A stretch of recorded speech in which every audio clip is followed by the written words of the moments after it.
Everybody has to wrestle now with their own concept of financial independence or getting rich or becoming wealthy. I know some people are a little uncomfortable with those kind of phrases, and I can understand that.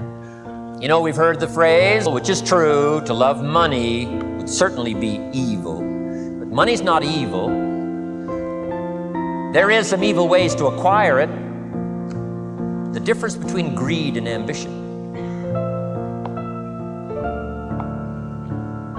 Contrary to the movie Wall Street, greed is not good.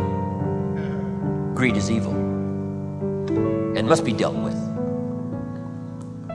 Greed is evil. Greed hopes for something for nothing. Greed hopes for more than its share. Greed hopes for something at the expense of others. We call that evil. Right, we should lock them up. It's true. Make them pay the price. Greed is not good. Here's what is good: ambition. Legitimate ambition. Legitimate ambition says, I only want something at the service of others. Not the expense of others, but at the service of others.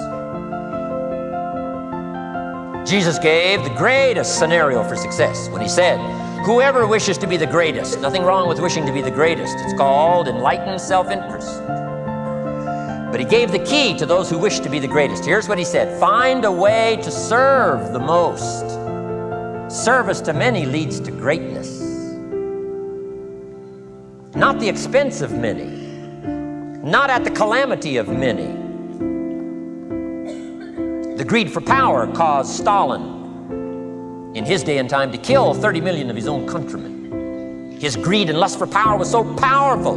It is true. Absolute power corrupts absolutely. Stalin, probably one of the best examples. He was willing to kill 30 million of his own countrymen to satisfy his greed for power. Power at the expense of others, not at the service of others, but at the expense of others. But Jesus turns the whole scenario around and says, to be the greatest, the most powerful, is a worthy ambition as long as it's done in this mode. Here it is, at the service of many. Service to many leads to great wealth. Service to many leads to great recognition. Service to many leads to great satisfaction. Zig Ziglar probably said it as well as anybody could say it. If you help enough people get what they want, you can have everything you want. That's not greed. It's called legitimate ambition at the service of. But I know some people have, they're struggling with this idea, and we talk about how to get rich. I've been teaching kids, all these years. How to be rich by 40, 35 if you're extra bright, much sooner if you find a unique opportunity. And some people are a little disturbed by that, teaching kids how to get rich, teaching kids how to make a fortune. So I've modified it a little bit, and here's the best I've been able to come up with. And that is the goal to become financially independent. The fundamental process of knowing what information you need and gathering it is one of the keys to living the good life.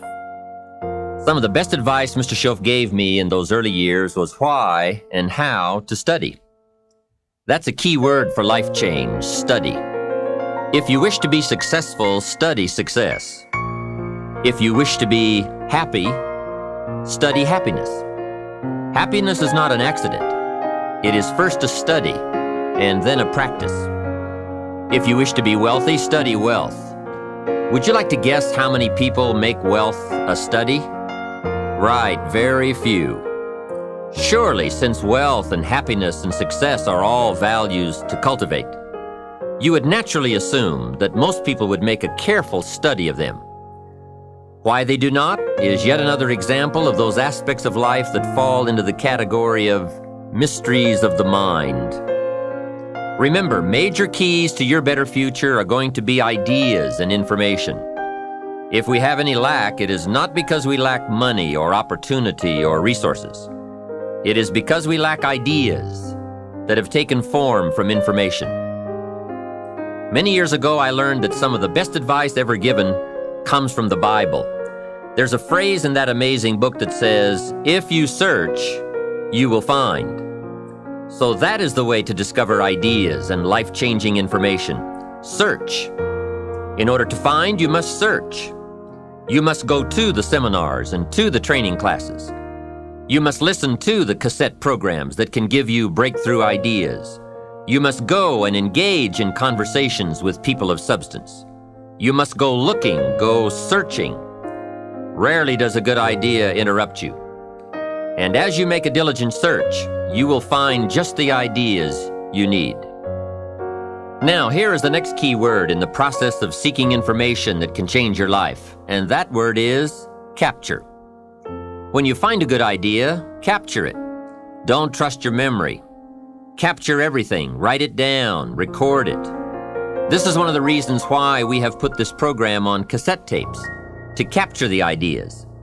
As a serious student of wealth and happiness, I would encourage you to make use of a journal as a gathering place for all the ideas that come your way.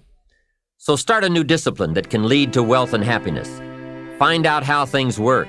Never let it be said you didn't find out. Now let me give you a qualifying phrase.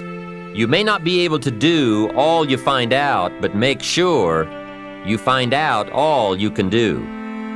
You don't want to wind up at the end of your life and find out that you lived only 1/10 of it, and the other 9/10 went down the drain. Not for lack of opportunity, but for lack of information. Let me share with you two of the best sources of information available. First, as we have mentioned, learn from your own experiences. Become a good student of your own life. It's the information you are most familiar with and feel the strongest about. So make your own life one of your most important studies. And in studying your own life, be sure to study the negative as well as the positive, your failures as well as your successes. Our so-called failure long for 10 years, I wouldn't suggest another 10. But what a close at hand and emotionally impactful way to learn from your own experiences. When I met Mr. Shoaff, I had been working 6 years. I started when I was 19, and when I met him, I was 25. He said to me, "Mr. Rohn, you have been working now for 6 years. How are you doing?" I said, "Not very well." He said, "Then I suggest you not do that anymore. 6 years is long enough to operate the wrong plan." Next he asked, "How much money have you saved in the last 6 years?" I said, "Not any." He said, "Who sold you on that plan 6 years ago?" What a fantastic question. Where did I get my present plan that wasn't working well? Hey, everyone has bought someone's plan. The question is, whose? Whose plan have you bought? Now, those initial confrontations as you come to grips with your own past experiences may be a little painful at first, especially if you have made as many errors as I did. But think of the progress you can make when you have finally confronted those errors by becoming a better student. And if you decide today to go for the apple instead of the Hershey bar, I'm telling you, you have begun the process of turning your life around. And if you keep up that process, not only with your health habits, but with your money habits and with your communication habits, with your sales habits and management habits and every other habit that you got, if you'll start that process, eliminate the errors and replace it with disciplines practiced, I'm telling you, you can start this process of life change immediately. After today, you don't ever have to be the same again. Only by choice. You don't have to walk out of here the same as you walked in today. Only by choice. You can start a whole new process. And you say, "Well, Mr. Rohn, is it that simple?" Yes, it's that simple. Where else would you start but with an apple? You don't have to start with something staggering. What if you should be walking around the block for your good health and you don't? What'll that do in 6 years? I'm telling you, the word is disaster. You could and you should and you don't. Here's an even stronger word. You won't. I mean, don't might mean you're careless. Won't probably means you're stubborn. And either one's called disaster. Could, should, don't. I'm telling you, that's why at the end of 6 years, I found myself with pennies in my pocket, nothing in the bank, creditors calling. Could, should, won't. Could, should, don't is called disaster. Now, how do you change all that? The next 6 years, I got rich. The next 6 years, I became a millionaire. By the time I'm 31, I'm a millionaire. How about that? You say, "Well, Mr. Rohn, what happened?" Well, strangely enough, during that second 6 years of my economic life, the government was about the same. I'm telling you, taxes were about the same. My negative relatives were the same. I'm telling you, the economy was about the same, and prices were about the same, and everything else was about the same. Circumstances were about the same. Then how come I got rich? How come I totally changed my life? I was not the same. Somebody says, well, what did you go to work on to do all that? I started with my philosophy. I started amending my errors by doing some better thinking, changing my mind, coming up with ideas that I didn't have before I met my teacher. And once that whole process started for me, I'm telling you, I changed my whole life. Within a 6-year period, I was never the same. And I've kept up that process all these years. One of the reasons why I'm here is to continue my craft. I don't want the day to come someday somebody says, you should have heard Jim Rohn 10 years ago when he was really terrific. Guess what I want people to say? I heard him 10 years ago, but you should hear him now. I'm telling you, the man works on his craft. I'm telling you, the man's done some extra reading. I'm telling you, the man doesn't miss a trick. I'm telling you, he's worked hard on himself. That's why he's able to deliver like he does. The same thing can happen for you as a teenager. It can happen to you as a mother, as a father, as a business person, as a salesperson, running a business. Doesn't matter. Management, wherever you find yourself. This is the process called personal change. And what I say to start with is start with your own philosophy. Your philosophy is going to determine whether or not you go for the disciplines or continue the errors that's called potential disaster. And everybody has it within their power.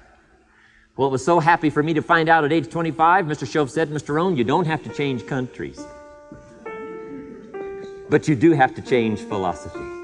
And if you'll change philosophy, not country, you can turn around your income, you can turn around your bank account, you can turn around your skills, you can become capable, powerful, sophisticated, healthy, influential, all the other equities that you could possibly want out of your life, using the only stuff there is and not trying to change any of this stuff. Appreciate all of this stuff with all of its ups and downs, with all of its mystery of why it works and sometimes it doesn't work. Don't challenge this. You don't have to ask for another planet. You don't have to ask for another country. Just ask for another book.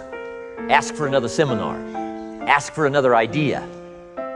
And you can start this whole process of personal life change. Now, I could spend the whole day on philosophy, because that's where it is. If I could get you intrigued with that enough to study it, enough to ponder it, to where you would pick up the commitment like I did and say, hey, as simple as an apple a day, as simple as a walk around the block, why not start right there? If you don't start there, where else are you going to start?